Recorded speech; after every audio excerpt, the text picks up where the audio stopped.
시청자 여러분 안녕하십니까? 대한민국 최초의 의료건강 전문 방송 메디컬TV에서 보건의료 분야의 새로운 소식과 알찬 정보를 전달하는 정보플라자 세븐입니다. 먼저 오늘의 이슈 만나보시죠. 사회적 편견이 힘겨운 조현병에 대해 살펴봅니다. 발암 성분 고혈압약 판매 중지에 따라 혼란이 커지고 있습니다. 전국에 일본 뇌염 경보가 발령됐습니다.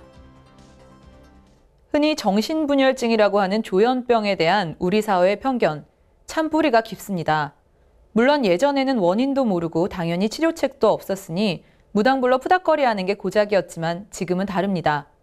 의학자들은 도파민 등 뇌의 신경 전달 물질 이상이 원인인 것으로 추정하고 있으며 증상을 통제하는 약물도 다양하게 개발돼 이용하고 있으니까요. 이 소식 박정미 기자가 취재했습니다. 조현병에 대한 사회적 관심이 뜨겁습니다. 그러나 그 관심은 그리 긍정적인 쪽이 아닙니다. 요즘 신문 방송에 자주 오르내리는 강력범죄 범인의 병력사항에 조현병이 자주 등장하기 때문입니다. 조현병은 2011년 이전만 해도 정신분열병으로 불렸던 병입니다. 많은 사람들이 기억하고 있는 영화 뷰티풀 마인드의 주인공이자 실존 인물인 수학자 존 내시가 앓았던 병으로 유명하기도 합니다. 우리나라 사람들에게는 비운의 공주 덕혜옹주와 노희경 작가의 드라마 괜찮아 사랑이야의 주인공 천재소설가 장재열이 앓았던 병으로 많이 알려져 있습니다. 조현병의 주요 원인은 도파민 등 신경 전달 물질의 균형 이상입니다. 여기에 유전적 소인, 비이상적인 신경 증식, 태아 시기 모친의 바이러스 감염, 환경적, 사회문화적 요인 등이 원인으로 제시되고 있으나 아직 확실한 원인은 밝혀지지 않았습니다. 단, 도파민이 증가한다는 것 자체는 확실하고 그로 인해 도파민 차단제를 약물로 쓰고 있습니다. 조현병은 다른 심인성 질환과 동반돼 나타나는 경우가 많아 종종 격리치료를 하는 경우도 있습니다. 미디어에 노출되는 조현병 환자의 폭력적이고 잔인한 모습은 이러한 치료 시기를 놓쳤을 때 심해지는 환시와 환청에 의한 것으로 공격성보다는 위해에 대응하는 자기방어가 대부분입니다. 실제로 검찰 조사에 따르면 비정신질환자의 범죄율은 1.2%였지만 정신질환자의 범죄율은 0.08%에 불과합니다.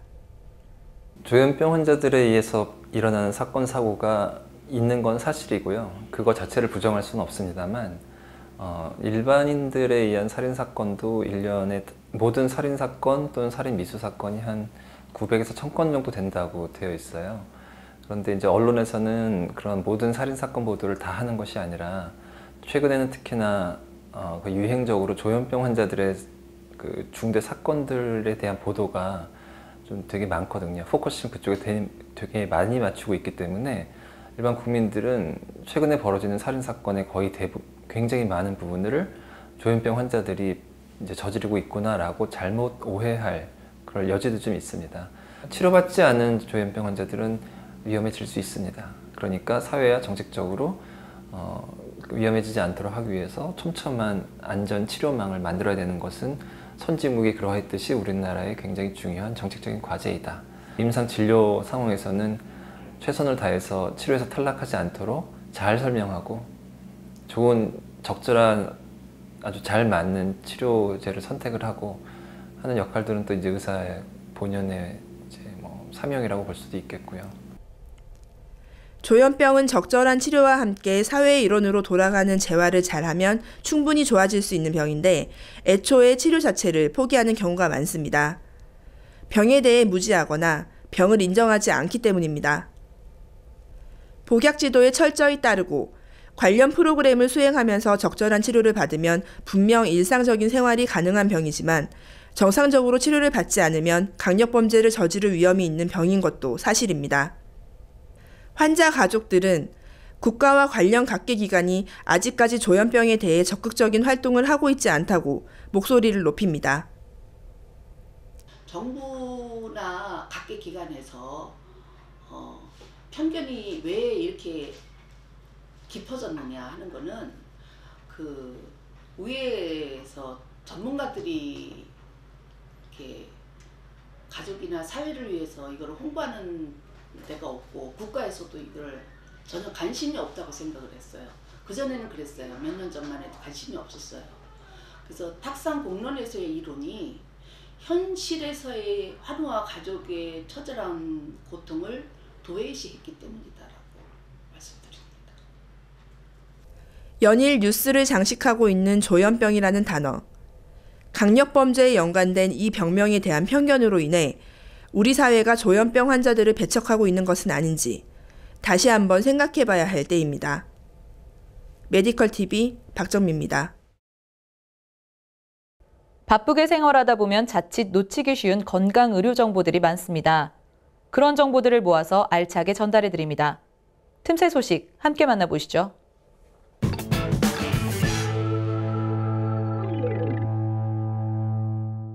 첫 번째 소식입니다. 보건당국이 발암물질 성분을 함유할 가능성이 있는 고혈압약 128개 제품을 잠정 판매 중지하면서 고혈압약을 복용하고 있는 환자들의 혼란이 커지고 있습니다. 식약처는 고혈압 치료제로 사용되는 원료 의약품 가운데 중국 제지앙 화하이사에서 제조한 발사르탄을 사용했을 가능성이 있는 국내 128개 제품에 대해 잠정적인 판매 중지 조치했다고 밝혔습니다. 이번 조치는 유럽의약품안전청이 중국산 발사르탄에서 발암물질로 의심되는 성분이 확인됐다며 제품을 회수한 데 따른 것입니다. 환자들은 부처 승격에다 막대한 예산을 쓰는 식약처가 600만 명이 사용하는 고혈압 약에 발암물질이 든 사실도 파악하지 못하느냐고 분통을 터뜨리고 있습니다. 2016년 기준 국내 고혈압 환자는 589만 명에 이릅니다. 다음 소식입니다. 질병관리본부가 모기 감시 결과 전남 지역에서 일본뇌염 매개 모기가 기준 이상으로 발견돼 전국에 일본뇌염 경보를 발령했습니다. 일본뇌염은 예방 백신이 있어 일본뇌염 국가 예방접종 지원 대상인 생후 12개월에서 만 12세 어린이는 표준 일정에 맞게 예방접종을 완료해야 합니다.